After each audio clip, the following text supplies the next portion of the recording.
Okay, everybody, and welcome into another episode of Before the Crowd.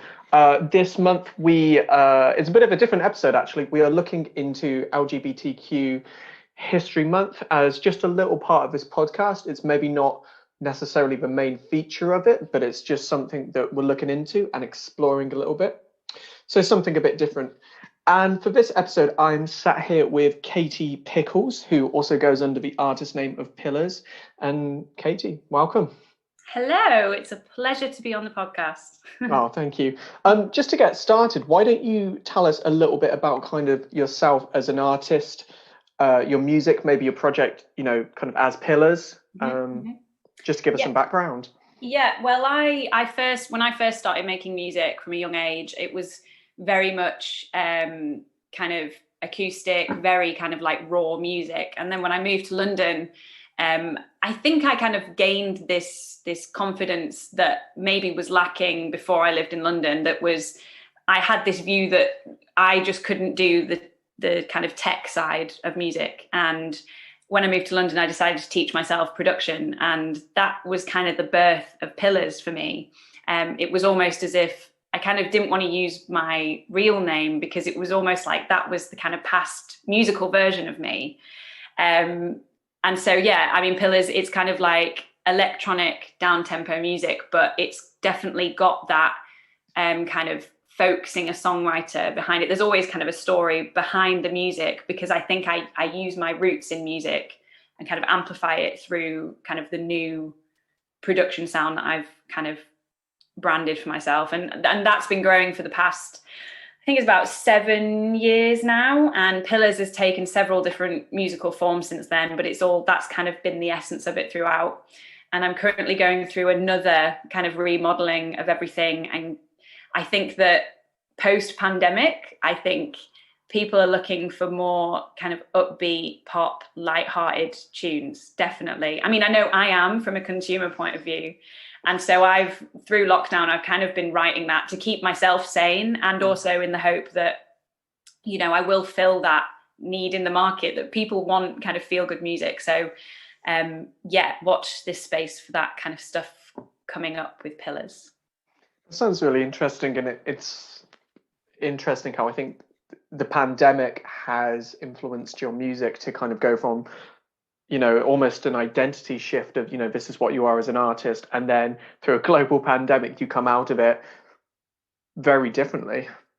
Yeah. And I think, the pandemic has been a very weird one for me, because at the start of the pandemic, I was living with my partner of 2 years in a really nice flat, and we had a dog, and unfortunately, we were one of the lockdown breakups. It all kind of fell apart, and I had to move and negotiate sharing the dog and all of that. And so I think that I went from very, very happy and kind of almost living in, because I was on furlough for 3 months as well. I was just making music and living in this little bubble with my other half, and kind of in this almost surreal fantasy land, and then that all came to a stop. And there was a period of time at the end of last year where I was writing really dark music and kind of going back to that very introverted retrospective writer, and then pulling myself out of that, I've been writing really kind of elated, very upbeat music. So musically, it's taken me on this amazing journey, and I think that I really wanted to release all kind of different aspects of this and kind of see if I could become a writer that can have that diversity.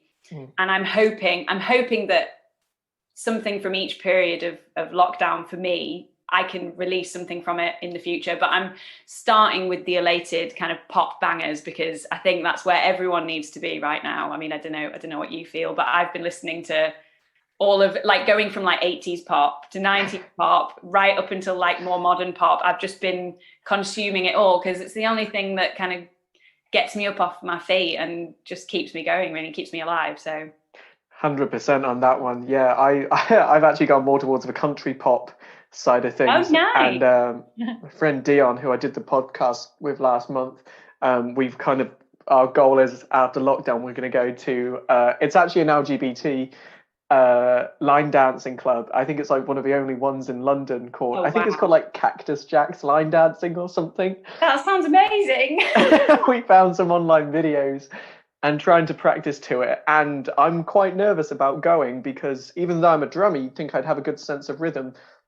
Trying to look at my feet and make them do moves in a sequence with other Yeah. individuals is very challenging. Yeah, I think like all credit to dancers because they've got to have rhythm but also coordination, and I mean with all parts of their body. I mean drumming, you've got to have those two things, but you don't have to concentrate on your hips, your head. What am I doing? What's going on? Yeah, no, totally. I'm with you on that. It's difficult.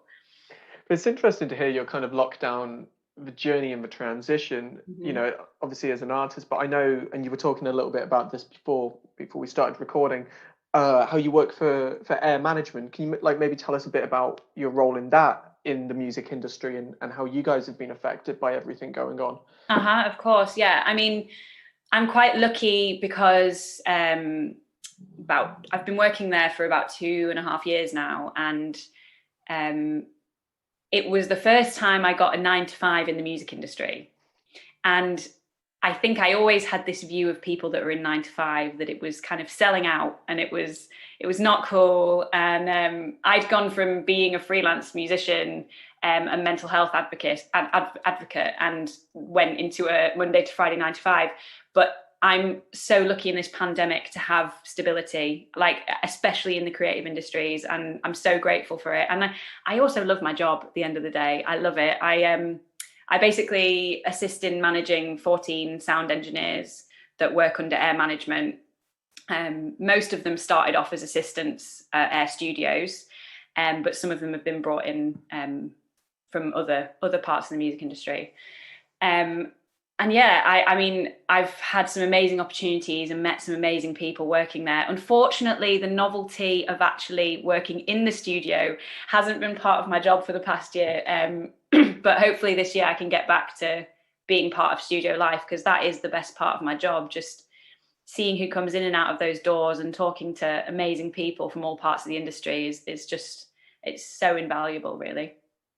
That sounds really cool. Yeah, I can imagine you must have missed that a lot, sort of, Mm-hmm. as you said, being at home and being in that kind of that little bubble rather than it's just the interactions, isn't it, with other humans, and like you said, never knowing who's going to walk through that door, and then just getting to Mm-hmm. converse with those people. It sounds like quite a treat. Yeah, definitely. I think that I'm such a social person as well that I'd never really had to, be by myself because I'm so social and I'm always keeping myself talking and keeping conversations going, whether that's through my music and my professional life or personally. It was very strange, especially coming out of a breakup, to just be by myself. But I also think that was a lesson that I needed to learn as well. Just how to be by myself and enjoy my own company. And the pandemic forced me into doing that. So, I mean, there's a bright side to everything, isn't there? Absolutely. It's really strange because, and I know exactly what you mean, and I'm literally that person as well. I've been sociable, yeah, everything around that. And then kind of in the pandemic, you become this little recluse. Mm-hmm. And then maybe it's a musician thing, that kind of that obsessiveness. But now I'm like obsessively a recluse, and like I just want to work on music and I just want to do music. And when you're Oh, at yeah. home recording and writing, it is really easy to forget that there's other stuff out there. Oh yeah, definitely. I think that what I learned about being by myself is I was quite bad at proactively finding creative things for me to do.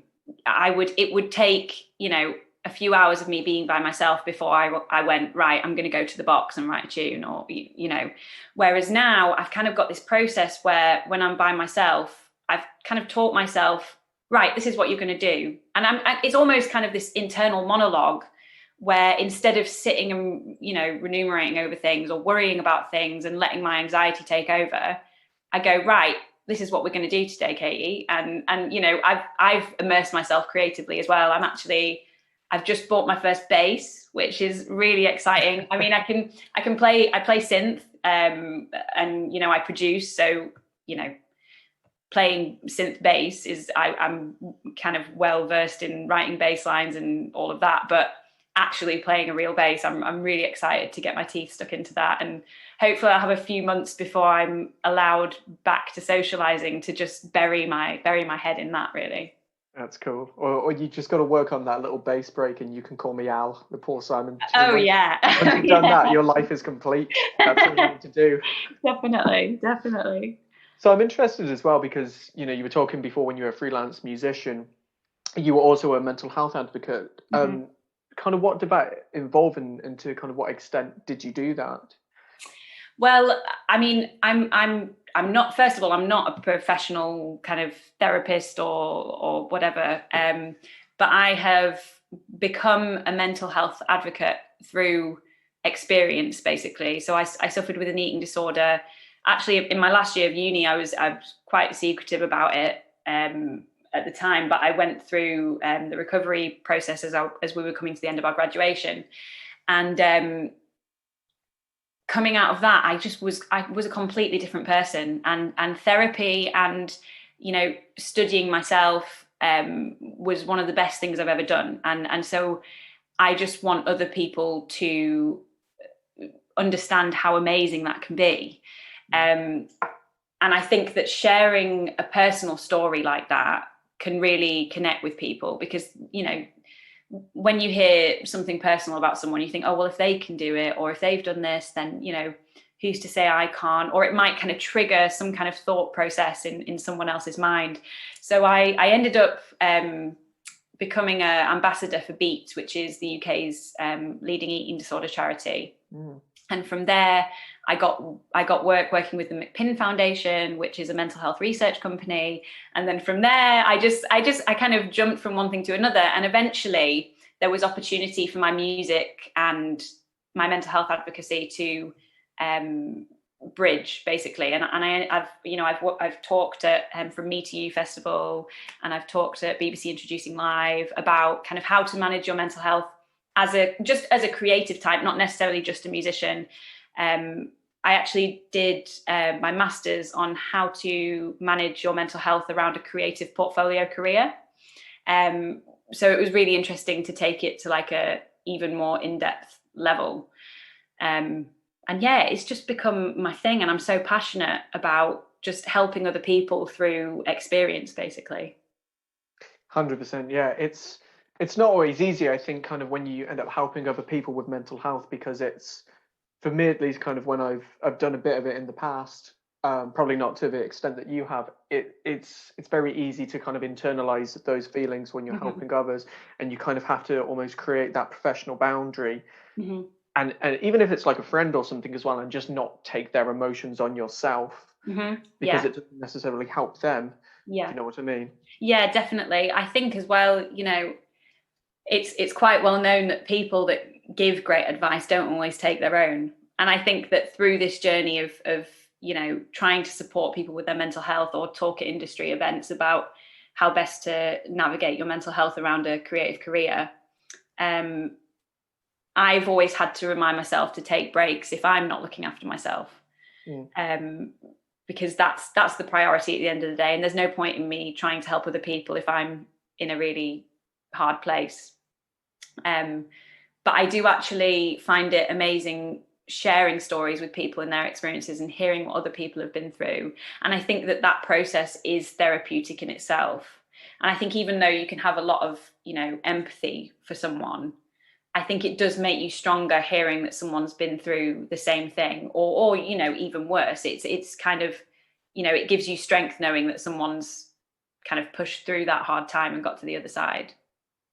Absolutely, yeah. And I think there's kind of almost a power in numbers, isn't it? Because I think with mental health, so often, when it's happening inside your own head, it can feel very isolating for people. Mm-hmm. But when you hear, which is why I was really interested to talk to you about some of these things in this subject as well, when you hear other people who have said, like you mentioned your eating disorder, mm-hmm. and even just like talking about Beats in there, mm-hmm. and then people can go and look that up and then see, okay, so this is what they do, this is how they could help. Yeah. I mean, I am aware that, the awareness around mental health has just kind of come on leaps and bounds in the past few years. But there's kind of a safety in talking about things like anxiety that I think everyone to a level suffers from. But there is still this avoidance of talking about kind of more serious mental health issues and what they entail.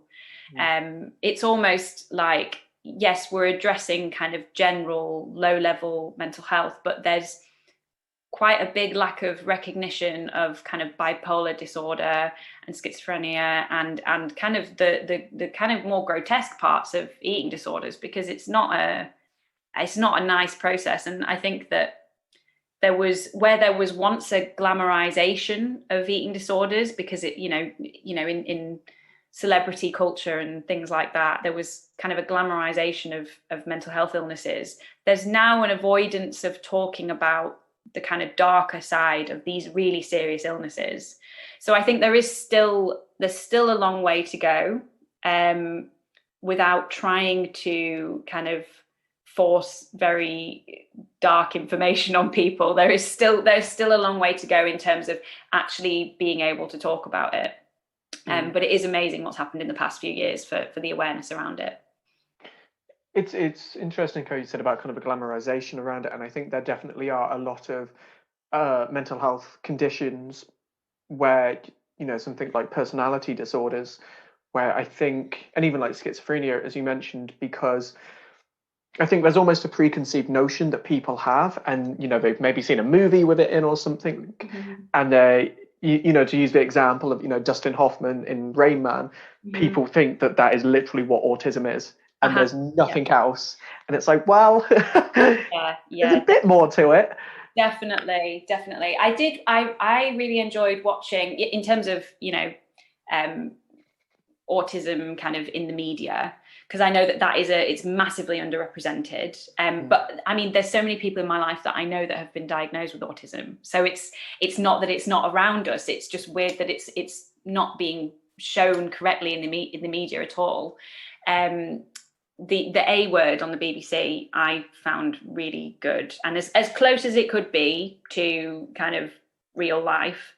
But I know that there's been a big controversy around Sia releasing, I don't know if you've heard about Sia, and the casting a kind of non-autistic actor to play an autistic actor, and the representation of kind of stimming, which is sensory, I've forgotten what it stands for, but it's actions that would kind of help the sufferer avoid feelings around their autism. It can include things like hitting themselves, repetitive leg movements, fidgeting. That was represented in almost to an exaggerated extent, but to a point that it was just a bit ridiculous. So it wasn't just the casting of a non-autistic actor, it was also the content wasn't very tasteful. And it's a shame, because I'm a massive Sia fan. And I know that she's also had her own problems with mental health as well. Oh, that's even worse then, isn't it, if people are getting on her about it? I know, yeah. Because it's not the first time, I was just thinking about Leonardo DiCaprio in, what is it? Who's Eating Gilbert Grape, or what's it? The movie he did with Johnny Depp when he was like 18 or something. Oh yeah. And I don't know if it's kind of said in the dialogue, but it's kind of implied that he has kind of autism or like assisted learning needs, and that everyone's like, oh my god, what a great performance. Oh, he takes someone like that off so well. Yeah. And then it's interesting how maybe that's being shown more in the media now, and it'd be interesting to see which sources almost pushing back against this now. Yeah, definitely. I mean, I think it's just a representation of minorities in general. I mean, particularly mental health and mental illness, because I think mental health and mental illness are two very different things. Mental health is something that we all have. It's the health of our mental state, and mental illness is an actual diagnosis and should be taken far more seriously. There's an underrepresentation in the media to address those things, but there's generally underrepresentation of people of colour, trans folk, and the LGBTQ community, LGBTQIA plus. I've only just got to a point where I'm like, okay, I'm gonna say it in full because it should be said in full. But yeah, I think there's an underrepresentation of all different kinds of minorities, and we're getting to a point where it's being addressed, but there's so much further to go, I think. Absolutely. And yeah, kind of kudos to you for saying the full name, because it's I think it's right we should say it, but equally it is quite a tongue twister. Yeah, definitely. If I'm being honest. Yeah. You know, but equally I think people are sometimes scared of getting things wrong. Definitely. With it as well, and you know, saying the wrong name, and if they just say LGBT or LGBT plus, whatever do you know what I mean? I think around minorities, and maybe this comes back to your point as well, you know, that because they're so underrepresented, people don't necessarily know the right things to say or know how to approach people that aren't well represented. Yeah, I mean, I think that there's power in correcting yourself, and kind of putting your hands up and saying, okay, I got this wrong, and it's all personal growth. And I think that, I guess that's another silver lining to the pandemic, is that we've all had to analyze our behaviors. There's been so much happening socially around us, even though we're all locked in our homes. There's been so much happening, and it's really given us an opportunity, and I hope that people have taken the opportunity to look in themselves and correct their behaviors, and maybe learn a little bit more about the world around them, because when we're actually in the world, we're so distracted by what's going on that we don't really think about it. So yeah, it takes making mistakes to get to that point of kind of full acceptance, I guess.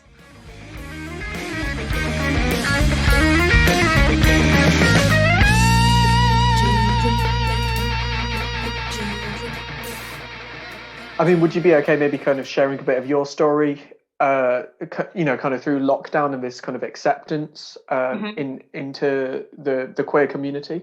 Yeah. I mean, so I've always kind of been into men and women. But for me, even though I've kind of been experiencing, you know, sexual activities or, you know, relationship activities with men and women for the past, I think it's about 5 years now. I only fully came out as pansexual last year. But I think in just saying it to someone else, it doesn't even have to be like a public announcement thing on social media or whatever. I know that people find that very cathartic as well, just to kind of put it out there. It's even just saying it to a friend, or, you know, just having a conversation about it with my mum. I'm very lucky. My mum is very accepting. And if anything, I'm teaching her every day about you know, different labels and the queer community, and she's really embraced it. But I think that it's very self-affirming. It's almost the same as if you're going through a mental health issue and you get a diagnosis from a doctor. Even though it's a horrible moment, it is a moment of, okay, I can accept to have something wrong with me. Instead of trying to survive and fight all the time, I can just give in to what's happening to me right now. And I think that with sexuality, I think that I was kind of so confused about where I was and where to place myself. You know, saying I was gay wasn't right, saying I was straight wasn't right, saying I was bi, kind of, it, I don't know. I think that weirdly there's quite a lot of biphobia, particularly in the gay community, which is bizarre. And there's quite a lot of hate for bisexuals and pansexuals, which is unfortunate. But as soon as I heard about the label pansexuality, it just fit me. It just made so much sense. And it was almost like finding a bit of myself, even though, you know, the label pansexual has been around for years and years and years. But it just helped me really feel comfortable with who I was and be able to say to people, this is who I am, without tripping over my words and kind of getting confused and not knowing what to say. So I personally feel that the community around me has really accepted me coming out, but I know that pansexuality, because of late it's kind of been seen as like the trendy jumping on the bandwagon type thing. There's a lot of hate around it, but actually I think that it is trendy. I feel proud to be pansexual. I like that part of me, but I didn't accept that as a label to kind of fit in with people. I accepted that label because as soon as I heard it, it was like, right, I'm attracted to men and women, but also kind of people of all genders, kind of non-binary, trans, and it's just, you love who you love. And it's more about the personality more than anything else. And for me, it just fit. So yeah, 100%. It's interesting you kind of calling it and seeing it as a kind of a trendy thing, because I personally, just in my kind of own experiences and, you know, through people I've met and that, it was kind of very much as, you know, obviously there's a difference between bisexuality and pansexuality. But for me, kind of as the acceptance and maybe a bit more representation, not that they are well represented, but a bit more representation to maybe the trans community and more kind of universal acceptance. I kind of saw those two as maybe merging together a little more, in the sense that more people are either gender transitioning now, and there's more acceptance and more availability for it in a sense. And so that way, I think that kind of paved for the way for pansexual. Yeah, definitely. I mean, I think that for me, it just, I mean, bisexual, it means two genders, right? So as soon as I started thinking about everyone who I'd felt romantically or even sexually towards, I was like, the two genders don't fit it, because I've been with people that are non-binary, and I don't want to exclude them from my own label. That wouldn't feel right. So pansexual just, it just makes more sense for me personally. But it's been a journey. That's all I can say. And it's taken a long time for me to feel comfortable with a label, and it took a lot of thought. And I think that when people are accused of being trendy or jumping on the bandwagon or whatever, I think that hurts when you've gone through your own personal journey. You know, it hurts when you've kind of put a lot of thought into who you are and actually taken the leap of saying, right, well, this is me now. And I think that as well, there's kind of a lot of not hypocrisy, there's a lot of kind of judgmental views about people changing their minds about things as well. I know people that, you know, came out as lesbian and that now have decided they're bisexual, you know, and things change, but we're constantly evolving as human beings. And I think that the LGBTQ community is so supportive and so loving to one another, but there is this very strange view around, you have to know who you are, and it has to, you know, not conform to what's cool and trendy and whatever. I found it particularly difficult as well coming out last year, because I was actually in a heterosexual relationship when I came out. I mean, and it was through conversation with him that actually I realized that about myself. And I think that there's this view that maybe someone who is in a certain relationship at the time of them coming out, it's not valid because they're not with both genders, which is utterly bizarre, really. And it made it more difficult for me to accept it about myself, because there was all of these views buzzing around that were quite negative. And I thought, well, I can't possibly come out whilst I'm in a heterosexual relationship. That would be wrong. But if I want to, and it feels right to me, I should be able to. Well, that's the thing as well. Like, yes, you were in a heterosexual relationship, but, you know, to me at least, and please correct me if I'm wrong, but that is part of being pansexual. So, you know, as you said, you're attracted to, well, firstly, the person, and then, I mean, I don't know if you would say the person first and then the gender second. Yeah. So, like, just because you're in a heterosexual relationship doesn't just kind of conform you to being a heterosexual. It's just, well, this is the person I found, and it just so happens it is heterosexual. Exactly.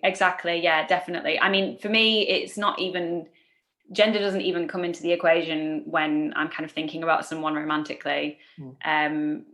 you know, as long as they've got a great personality, they can make me laugh. You know what I mean? There's just, it's the, you know, gender goes out of the window for me at that point. So Yeah, and I think it's the way that, you know, hopefully kind of people are moving forward in the future, and kind of, you know, a lot of people say gender is dead, which I like to a degree, that because I know people are coming from the sense of, you know, gender doesn't matter anymore.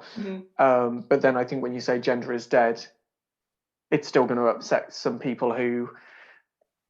Definitely. I think particularly with the trans community, I think that if someone is born and they are convinced that they are a certain gender that they haven't been born as, they have to jump through so many hoops and so many processes, and through, you know, hormone changes, physical surgery, you know, they have to go through so much to, you know, be labeled as the gender that they want to be labeled, that then gender becomes very important for them.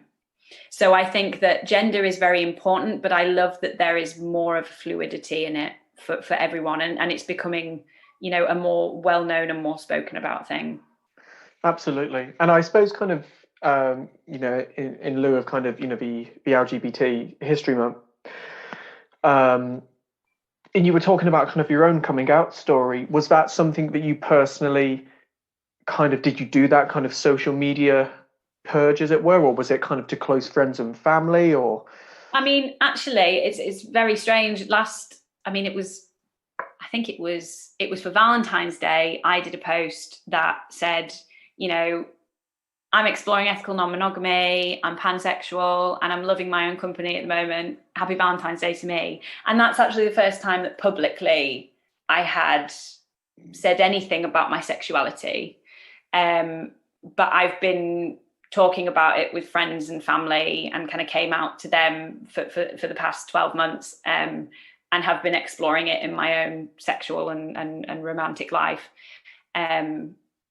So yeah, I personally didn't feel the need to publicize it, and I do publicize a lot of my life, because for me, with my mental health advocacy, it's about kind of putting my story out there and putting out positive messages, and if I'm going through a hard time, being really honest about it. But this wasn't something that I felt the need to share, and I have shared it now, but it didn't make a difference to me personally, because the most important thing for me was the realization to myself and the people around me, and telling them. But I do know that for some people, coming out on social media, it is part of their journey, and it's important to them.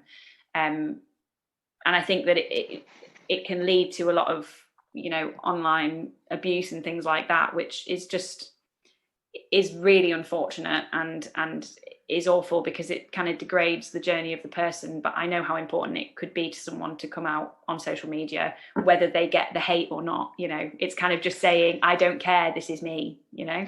it's really odd, isn't it, how I think, you know, the coming out story, which is, you know, as you said, you said to your family members, and your mum's really supportive, and your close friends, you know, to me at least seems so official and so important, like literally the closest people to you know this. But it's odd how it almost can become officialized when strangers or people who you haven't seen since high school then see it, and then it's sort of, right, now it's official. Do you know what I mean? It seems so backwards how social media is almost prioritized in our lives that much. Yeah. And I think as well, you know, people have a screen to hide behind. So if they see something that they don't like, doesn't fit with their views, they disagree with, it's very easy for them to put up a fight about it, which they wouldn't do in face-to-face, you know, real life. And it's a shame, because the internet can actually bring, you know, so much support for someone going through a journey with their sexuality or their gender or their mental health or whatever it is. There are communities online that can help support them, and it can connect people from all over the world. You know, I've got friends that exist purely online, that, you know, especially during the pandemic, you know, it's your main form, especially if you live alone, it's your main form of communication. It can be so amazing and bring so much to our lives. But it can be really abused and used in the wrong way. Yeah, it's I suppose it's so difficult with something like that, because it's definitely not a one size fits all, and each person's community and their own individual journeys, Mhm. they're just going to be unique. Yeah. And it's nice to hear kind of, I'm guessing at least from the most part of yours, it's generally been quite positive. Yeah, and I know that I'm very lucky in that. There's I have friends that are gay or queer. I mean, I like using the word queer. I know that a few people don't like using the word queer because once upon a time it was used negatively, but I feel like the LGBTQ community have claimed that back. Yeah. So I've got friends that are queer that their families just don't accept them, or they kind of half accept them, but they just don't talk about their sexuality with them. And I'm so lucky that my mum has just always been whatever makes you happy. But I know that that's not something that everyone has. Because you can choose your friends but not your family, and if they don't accept you, it can be really heartbreaking, because that is your family at the end of the day. There's nothing you can do about that. And there are lots of people in the queer community whose families are the queer community because they just can't accept, their own family can't accept them, so they've had to look elsewhere for that kind of support, which is just awful. It's just, I can't believe that it's also, homophobia is just, it's such a thing still today. I can't believe it, with how accepting everyone comes across. It still exists. The same with racism, the same with with sexism, anything, it still exists. But you've just got to immerse yourself in the communities that do support you and do care about you, and stick with the supportive words that you get from them, rather than, I know that it's difficult when it's your own family, but there are people out there that do care about your story and about your journey for everyone. So I think it's really it when it comes to homophobia now, I think it's just so laughable. I just can't believe it. People have that viewpoint. It's just that kind of pinch me moment. Like, are you being ironic now? Like, are you messing with me? Is this actually how you feel? Yeah, I know. And it's really annoying because if I'm out with a girl who I'm seeing or dating or whatever, I feel I can't act physically in the same way with her as, I mean, I can't right now, obviously, because they meet from one another. But in the past, I have felt this, that I can't act in the same way with her unless I'm in an LGBTQ safe space, because it's not even just obvious things like comments being made to you from generally guys. Just going to put that out there. Not that I want to stereotype, but it's all from guys. But it's also just looks. People are still fascinated with what for some reason is still labeled as alternative lifestyles. It shouldn't even be labeled as that to me, because it's just a lifestyle. It's just a choice. But it's also the looks that you get, and it's a shame, because then you're missing out on so much intimacy that you could be having with that person. It's just such a shame. And I never feel like that when I'm out and about with a guy, if I'm seeing him. And it's so weird, the difference of emotions that I have within myself. And I wish I could say, oh, I don't care. But at the end of the day, if I'm getting judgmental looks, I do care. So yeah, I think that's a reality that a lot of people would feel, and I suppose it's a certain self-awareness that you shouldn't necessarily be made to feel just based on an environment or based on other people's viewpoints, kind of as you said before, whatever makes you happy. If you're not hurting anyone, you're not harming anyone. I mean, like I it feels like I'm stating the absolute obvious sat here with you talking about this, because obviously like the majority of people were kind of on the same wavelength with this, but yeah, there are still people who aren't. And I think it's very difficult for people who are maybe, inclined towards, what is seen as an alternative lifestyle and is seen as different from that person's norm, Yeah, definitely. And I think that it doesn't even just come in the obvious of kind of comments from passers-by and stares and things like that.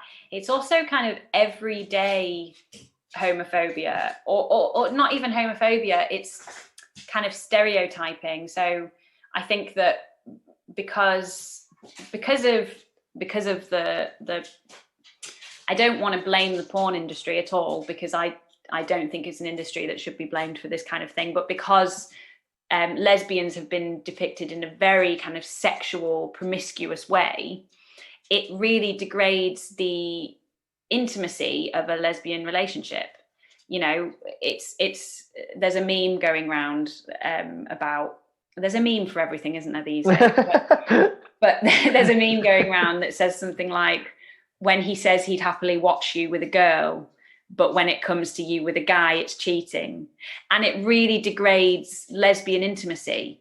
It's as if lesbians can't possibly have a romantic relationship at all. And actually, an ex-boyfriend of mine said that if it's with the same sex, it's not cheating. But it is. That degrades the whole intimacy of the queer community. It's awful. Yeah. And I think then I see what you mean. Absolutely. It's just seen as like a sexual lust. Yeah. Rather than a romantic intimacy. And it's interesting how we've kind of been talking.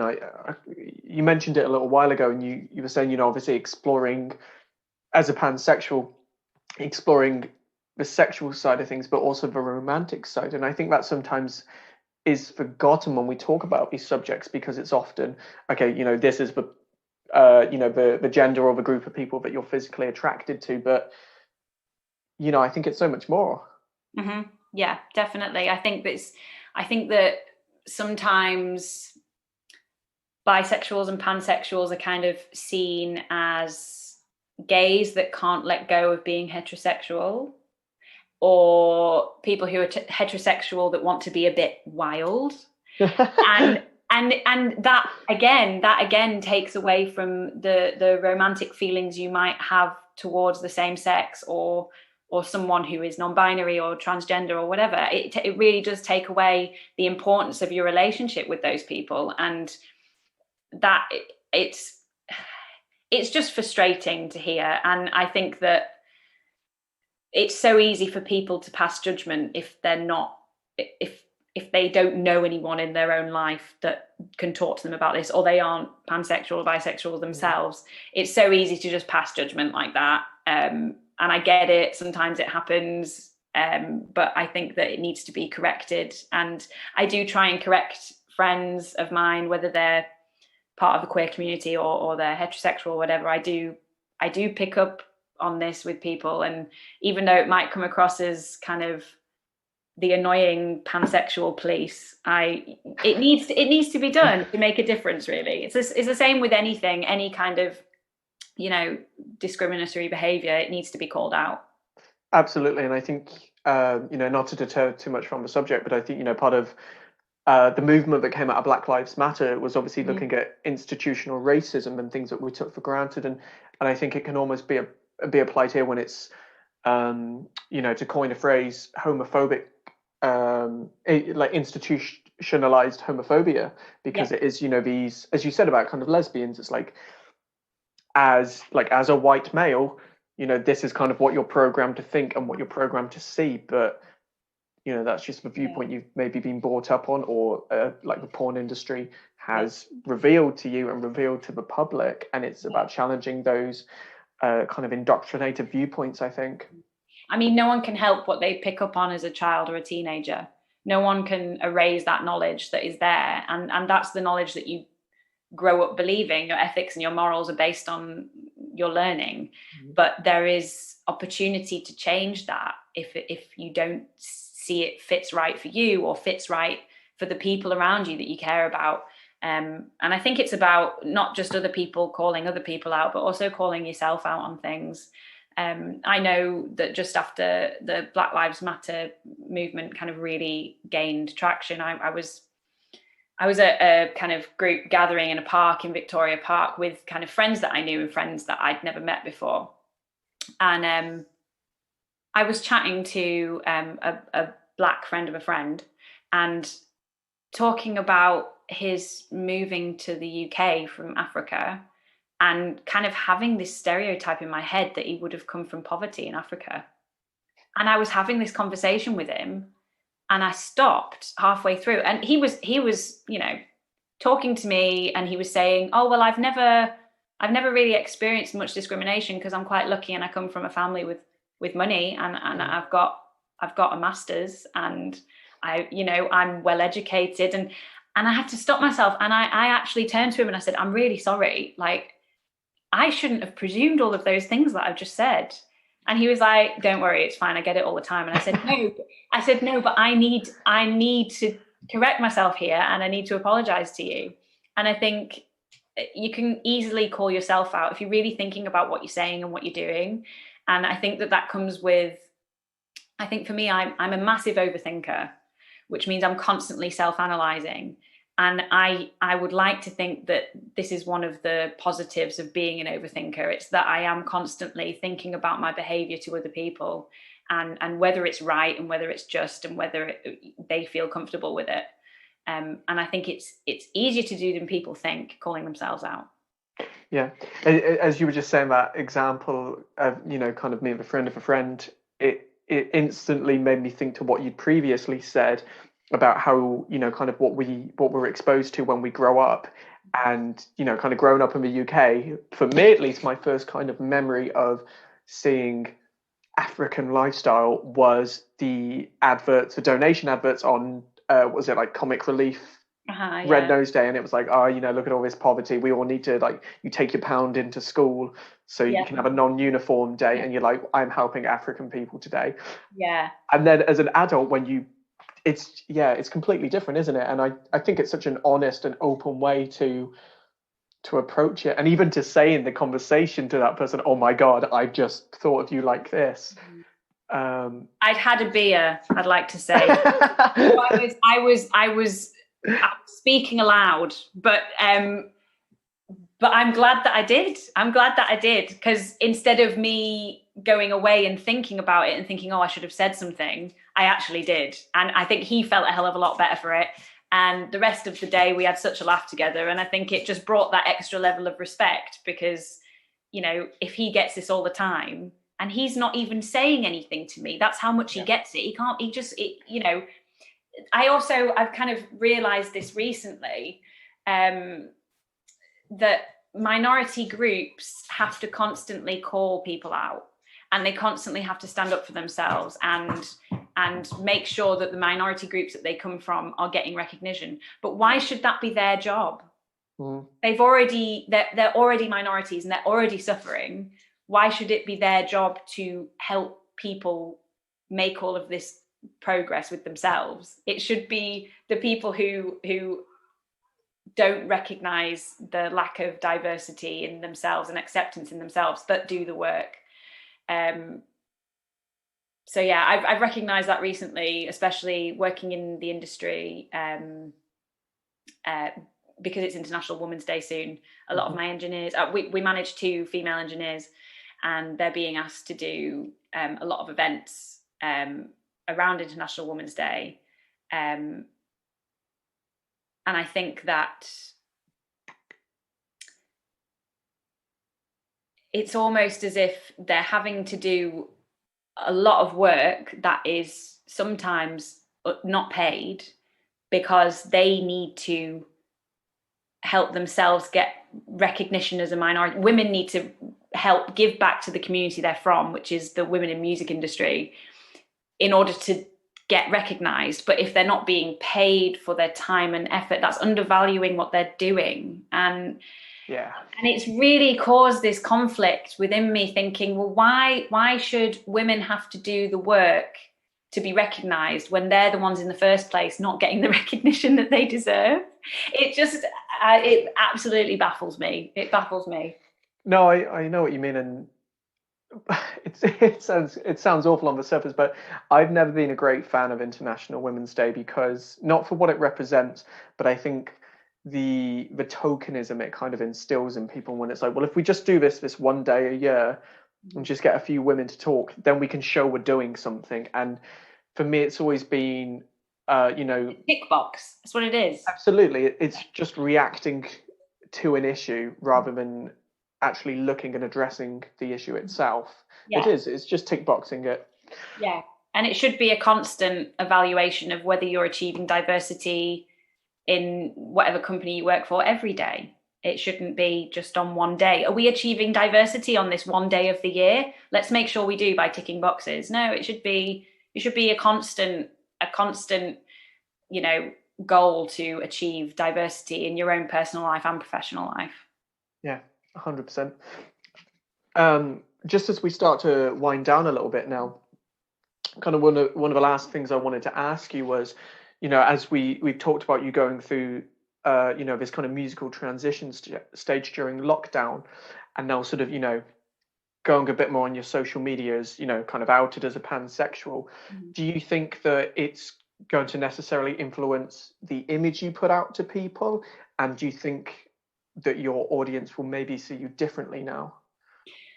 I mean, I feel since coming out, even just to my friends and family, I'm a lot more myself. And, I think before I'm obviously still growing as a person and always learning. And I think everyone should kind of see themselves as an evolving human being all the time.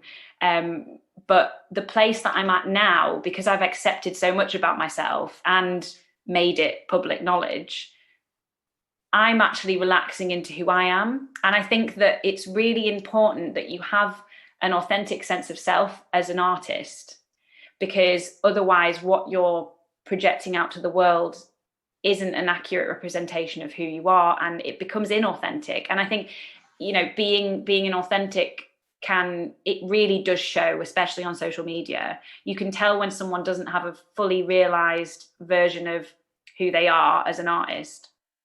So I think with this, I've got an upcoming release that's hopefully going to be out by the start of summer. All of the content around it is very colourful, and it's kind of got this badass edginess to it, which I felt before I'd kind of realised certain things about myself, including my sexuality, but also including, getting through a quite a difficult journey with my mental health. I think before those things happened, it was almost like there wasn't as much colour and vibrancy and kind of confidence behind my image as an artist, because that was lacking in me personally. So yeah, I'm hoping that it's going to be a lot more me. I think that my fan base are going to know more about me just through what I'm projecting, not just through kind of saying I'm openly pansexual or whatever. I think that's going to be communicated just by the way that I act and look. Okay. So it's exciting. It's really exciting. No, absolutely. That's actually a really lovely note to end on, actually, just kind of a great message of authenticity and just being yourself. I think it's a really nice way to end. I think that we've all been there, kind of pretending that you like something because it's cool, or saying that you know about something because it's cool, or because of the people. You know what I mean? And I feel like I was trying to be cool for so long, whatever cool is. I think since high school, I was like, I always wanted to be that cool person in the cool group. Do you know what I mean? And I think as soon as I just accepted me for me, you automatically become cool, because that's the coolest thing you can do. Being authentic and honest and open is the coolest thing you can do. So yeah, I think that's a great note to end on. Absolutely. Thanks so much, Katy. I really, really enjoyed this. And thanks for having me as well. It's been great chatting.